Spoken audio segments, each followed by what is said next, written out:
السلام عليكم ورحمة الله وبركاته. إن الله وملائكته يصلون على النبي، يا أيها الذين آمنوا صلوا عليه وسلموا تسليما. اللهم صل وسلم وبارك على سيدنا محمد وعلى آله وعلى أصحابه أجمعين. ازيكم حبايبي، عاملين إيه؟ يا رب تكونوا بخير وصحة وسعادة. لو وحشتوني كتير، لو أول مرة تشوفني، معاك مطبخ مكة للأكلات المصرية، وهقول لكم كل حاجة بكل حب وكل مصداقية حبايب قلبي. كل اللي عليك ان انت تشترك في القناة وتفعل زر الجرس علشان يوصلك كل جديد.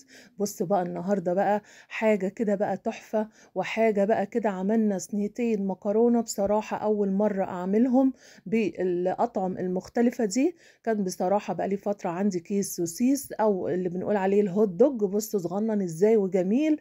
وبصراحة كان عندي ربع كيلو جبنة ومش عارفة أعمل ايه، محتارة. فأنا قلت بقى بصوا، هي والله يعني والله يا بنات ما كنت مخططة لأي حاجة. دخلت المطبخ قلت أنا هعمل مكرونة، ومش هنعمل بقى النهاردة مكرونة قلم، هنعمل مكرونة اللي هي المقصوصة، أي نوع عندك، ما كلها طبعا معجنات. وحبايب قلبي جبت ربع كيلو بانيه، وقلت أعمل صينية بالهوت دوج وصينية بالبانيه إن شاء الله، بحاجة كده مختلفة. وداعا بقى للمكرونة بالبشاميل اللي هي العادية اللي بعصاج الفراخ وبعصاج اللحمة. أنا قلت بصراحة شوف ايه يعني طعمهم ايه، واحاول اغير كده. وحبايب قلبي طلعت النتيجه تحفه. هنا بص كنا بنسلق اول حاجه حبايب قلبي المكرونه 10 دقايق وشلتها. وهنا اول حاجه جبت علبه زبادي ونص معلقه صغيره فلفل اسمر، نص معلقه بابريكا. وهنا حبايب قلبي نص معلقه سبع بهارات علشان نتبل البانيه، وهنعمله النهارده بطريقه مختلفه. وحطيت معلقه صغننه خالص عشان دول ربع كيلو ملح، ودول حبايب قلبي معلقه كامله صغيره بهارات فراخ، وحبايب قلبي نص معلقه دبس رمان. ونقلب بقى الخلطة الجميلة دي. والله يا بنات ما كنت مخططة زي ما بقول لكم، انا مش عايزة احلف كتير. انا دخلت مش عارفة اعمل ايه من حيرة كل يوم للاكل، وما شاء الله طلعت تحفة. حطيت بقى في التتبيلة الجميلة دي البانيه، دول كانوا ربع كيلو عشان نعمل بيهم صينية صغيرة كده النهاردة مقاس 26. وان شاء الله هنعمل مكرونة بالسوسيس، وطلعت يا بنات تحفة. بص السوسيس بقى كان قمر وصغنن ازاي. انا ده كان مدخن يا بنات، لو عندك عادي ما فيش اي مشكله، وقطعته بزاويه كده عشان يبقى شكله حلو. وهنعمل له خلطه يا بنات عسل عسل. بصراحه احنا مش بنحبه قوي، بس انا لما لقيت شكله صغنن كده في السوبر ماركت عجبني. بصوا تحفه. وقطعته كله كده بميل. جبت بقى صينيه وحطيت فيها 3 معالق زيت كبار ومكعب زبده علشان نعمل بقى اول حاجه الخلطه بتاع السوسيس التحفه الجميله. جبتها بعد ما الزبده ساحت معانا كده، حطيت النص كيلو، ده كان نص كيلو سوسيس. ده كان انا فتحته بصراحه كان لقيته مدخن. عندك العادي ما فيش اي مشكله، بس كان طعمه تحفه. هنسيبه بقى كده يا بنات لما يدي كده صدمه، نديله صدمه ولونه بص يتغير كده، يبقى اللون كده اللي هو الاحمر الغامق، ياخد من كل حته تحميره حلوه. وبعد كده حبايب قلبي بقى بصوا هنعمل فيه ايه النهارده ونحط عليه ايه علشان ان شاء الله نعمل احلى مكرونه وتغيير. والله يا بنات يعني بص ما كنتش مصدقه رد فعل الجميع. عجبتهم جدا. حطيت نص فلفل معلقه فلفل اسمر، و ربع معلقه سبع بهارات يا دوب، بس هو طبعا متبل، بس انا بس بديله نكهه. وبعد كده حطيت حبايب قلبي بصلتين وسط كده، وواحده فلفل رومي احمر كانت عندي، بس المقطع ده معلش جري مني. وبعد كده دي طماطميه كلهم تقطيع يا حبايب قلبي، اللي هي الجوليان او الشرايح الرفيعه. حطينا بقى عشان يدي كده غناوه. اول ما لون السوسيس يتغير حطينا بقى عشان يدي كده دسامه ويدي بقى طعم، ويبقى كده النص كيلو كده يعمل معانا كميه حلوه. وبعد كده لما الخضار يدبل بصوا كنت بفضيه بقى عشان دي اول حشوه معانا. وحطينا حبايب قلبي قبل ما انسى نص معلقه بس ملح.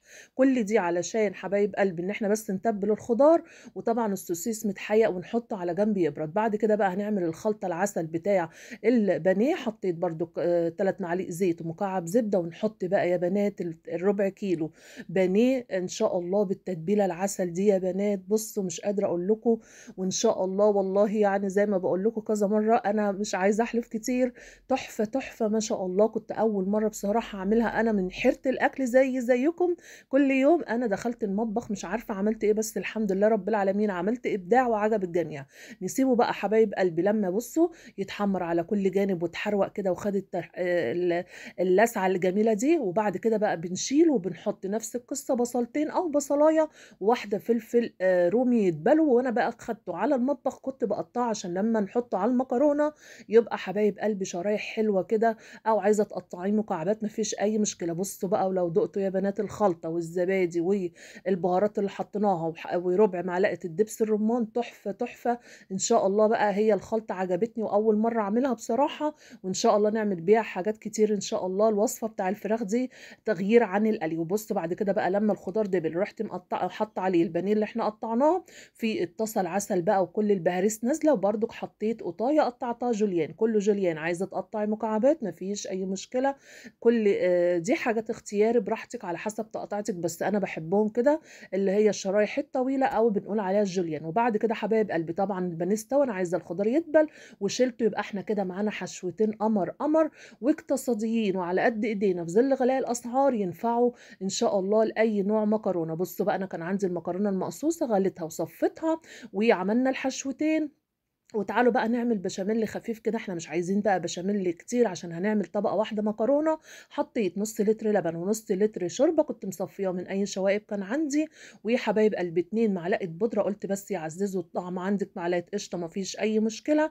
وحطينا يا حبايب قلبي ادي 1 2 3 4، حطيت 5 معالق دقيق وهنقلبهم الاول على البارد. انا هعمل بشاميل خفيف مش بشاميل تقيل. وحطينا حوالي معلقة صغيرة حبايب قلبي ملح عشان الشوربة فيها ملح نخلي بالنا.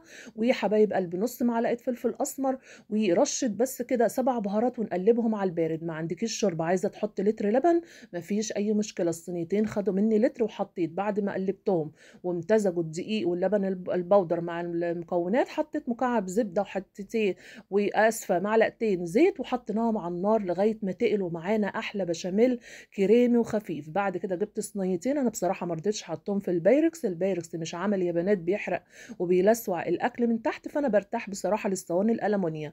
حطيت طبقه كده من البشاميل، بصوا كريمي وخفيف ونفضل ايدينا وراه، بس المقطع ده جري مني سامحوني معلش. وبعد كده حبايب قلبي نحط طبقه عشان المكرونه ما تلزقش، وجبنا المكرونه. بصوا انا بصراحه اول مره في حياتي والله اعملها وكانت تحفه. يعني هي مش لازم قلم، اي نوع عندك استعمليه، بس الاسباجيتا لا يا بنات، هي الاسباجيتا بتبقى في النجرسكو لا، ممكن اللي هي متنيه شويه او مقصوصه او قلم. هم اللي كانوا متاحة عندي، وقمت عملت أكلة حلوة فرقتهم. حطيتهم على الصينيتين دي مقاس 26 يا بنات، وحطيت أول خلطة اللي هي السوسيس أو الهوت دوج. ببصوا بقى الجمال، بتتكلم عن نفسها اهي. وإن شاء الله حبايب قلبي هنحط الخلطة التانية بتاع البانيه في الصينية التانية. وبعد كده حبايب قلبي رحت حاطة عليهم، دلوقتي هنشوف هنحط بقى البشاميل وهنشوف هنعمل ايه. والله والله يا بنات تحفة تحفة، وتغيير أي نوع مكرونة مش هتقولك لأ مش لازم يعني قلم. وبصراحة كانت النتيجة كل اللي ياكل والله كان مصدوم. وقلت لهم بقى خلاص أنا هعتمدها وهكتبها في الكراسة بتاعتي. بصوا حبايب قلبي، الخلطة التانية اهي اللي هي بتاعت البانيه، وبرضك البصل والفلفل الأحمر، عايزة تحطي فلفل أخضر مفيش أي مشكلة، وواحدة طماطم كله تقطيع واحد بالتتبيلة. العسل اللي عقبال ما عملنا السوسيس كانت اتبلت شوية، حطيناها وفردناها كده. وبعد كده حبايب قلبي جبت البشاميل، بصوا ده كريمي وخفيف كده، انا عايزاه خفيف، حطيت نص هنا ونص هنا. ما عندكيش شوربه زي ما قلت لك حطي لتر لبن، وان شاء الله يطلع معاكي تحفه، علشان احنا عايزين دي هتبقى طبقه زي ما قلت لك واحده من المكرونه عشان تبقى خفيفه كده وجوسي، مش هتبقى طبقتين. انا بصراحه بقالي فتره يعني بحب اعمل المكرونه كده، حتى لو هي بعصاج الفراخ او اللحمه طبقه واحده كده، بتحس ان هي خفيفه وطعمه عن ام طبقتين. بصوا كده خلصنا، هنحطهم بقى حبايب قلبي في الفرن ربع ساعة عقبال ما البشاميل يمسك كده شوية، كل حاجة مستوية بس احنا عايزين ينشف شوية. بصوا انا كده طلعتهم بعد ربع ساعة. وبعد كده بقى نجيب الجبن يا بنات، دي كانت جبنة ميكس كانت ربع كيلو عندي، وحطينا بقى. وبعد كده ندخل عايزة تحطيها على الشواية لغاية ما لونها يحمر مفيش اي مشكلة. وانا حطيتها في الفرن عادي علشان الشواية بتاعتي بصراحة بقى لها فترة جامدة بايظة، واللي ادعوا لي بقى ان ربنا يسهل واجيب حد يصلحها.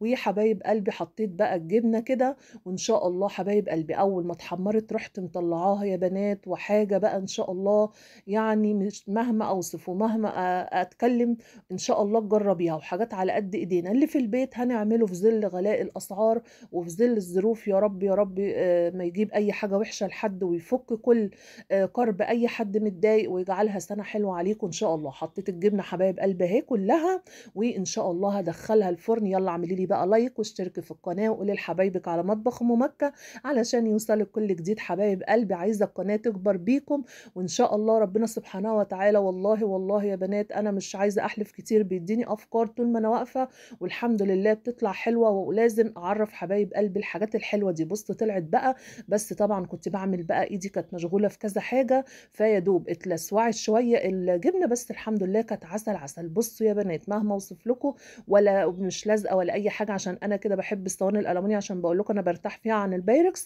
عن البايركس وتحفة جدا جدا. والمكرونة عسل وطلعت ولا لزقت ولا اي حاجة. وبصوا بقى الجبنة هي طبعا نشفت شوية بس كانت بتمط بقى، انا مش عايزة كنت بهدلها بس قلت لا يعني انا عمالة اطلع لكم حتة بقى عشان اول مرة بصراحة. دي بقى حصري بقى، المكرونة دي حصري، ومكرونة بقى هنسميها ايه، مكرونة ام مكة. ويا حبايب قلبي بصوا كنت عمالة اطلع لكم، بس هي بقى اتحمرت زيادة شوية عشان الفرن كان سخن، كنت طبعا مطرح ما سوى المكرونة. وبصوا يا بنات لو دقتوا الطعم ودقتوا النكهات والله والله يا بنات لكل يوم ان شاء الله، او في الاسبوع او بلاش في الاسبوع، كل شهر هتعملها. بصوا الجبنة اهي بتمط وتحفة تحفة، وحاجة بقى كده جوسي، وحاجة انا بصراحة ما كنتش متوقعة ان الطعم يطلع حلو كده. اللي جه في بالي عملته، واللي موجود عندي في التلاجة عملته، وعملت حاجة مختلفة، والتغيير مطلوب يا بنات، والحمد لله رب العالمين الكل كان فرحان بيها. بصوا انا طلعت حتة اهي عمالة اوريها لكم، بس بقى اخر ما استسلمت انا قلت بقى هنطلعها وكل واحد ياخد قطعة في الطبق، قلت لا انا بقى ان شاء الله هوريها لحبايب قلبي. فدلوقتي ان شاء الله هوريكم حتة تحفة تحفة وما شاء الله عليها. بصوا يعني حاجة كده جوسي وجميله، والنكهه بتاع البانيه والنكهه بتاع السوسيس او الهوت دوج اللي احنا بنقول عليه تحفه تحفه. بصوا طلعت لكم مكعب اهو، بصوا تحفه تحفه، وطبقه واحده وخفيفه تحس ان انت بتاكلي هوا، والاطعمه والخلطه نفسها بتاع الاتنين تحفه. وان شاء الله لو انت عايزه تعملي عندك ربع كيلو بانيه وكيس مكرونه ان شاء الله هتقومي تعمليها بسرعه ومش هتاخد حبيبه قلبي منك وقت. يلا بقى اعملي لي متابعه واكتبي لي كلام حلو ان شاء الله حبايب قلبي، جبر الخواطر على الله علشان القناه تكبر بيكم. واشوفكم في وصفه جديده حبايب مطبخ مكه، في حفظ الله ورعايته، والسلام عليكم ورحمه الله وبركاته.